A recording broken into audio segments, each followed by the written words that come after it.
కాంగ్రెస్ ప్రభుత్వంపై జనం తిరగబడుతున్నారు. ఇచ్చిన హామీలు నెరవేర్చడం లేదని మండిపడుతున్నారు. ఖమ్మం జిల్లా తనికెళ్ల రైతు వేదికలో సీఎంఆర్ఎఫ్ చెక్కుల పంపిణీ కార్యక్రమంలో వైరా ఎమ్మెల్యే రామ్దాస్ నాయక్కు షాక్ తగిలింది.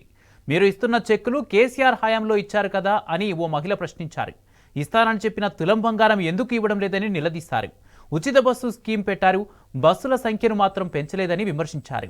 బస్సులు పెంచకపోవడంతో గర్భిణీలు, పిల్లతల్లులు, వృద్ధులు తీవ్ర ఇబ్బందులు పడుతున్నారన్నారు.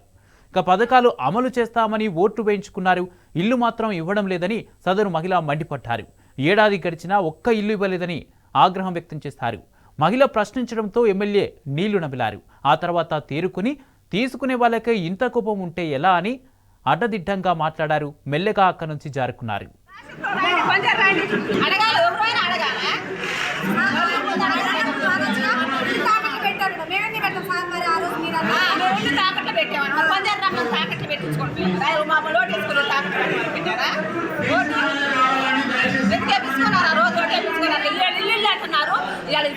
పెంచి పేదోళ్ళకి అన్నారు, మమ్మల్ని కట్టుకోండి మేము ఇస్తాం అన్నారు.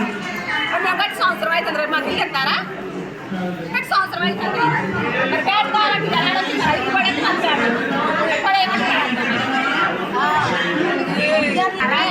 రావణుడు కట్టుకోండి. ఇప్పుడు మన ప్రభుత్వం కాదు, కాంగ్రెస్ ప్రభుత్వం కమ్ముడు గిల్లు ఇప్పిస్తాయి అన్నాడు. మరి ఆయన గిల్లు ఇప్పిస్తారా? ఇలా ఫ్లాట్ చూపించుకోండి, గిల్లు ఇప్పిస్తారా? ఇంటి పెట్టుకొచ్చారు. మాకు ఒకటి పెట్టారు ఇలా ఇల్లు పేదోళ్ళం. మరి అప్ప సభ్యులు 50 లక్షలు అప్పు అయింది. మాకు రెండు ఇస్తారా?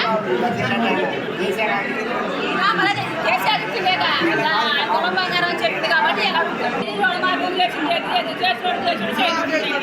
అందరు పేదోడు సాదోళ్ళు అని అందరికీ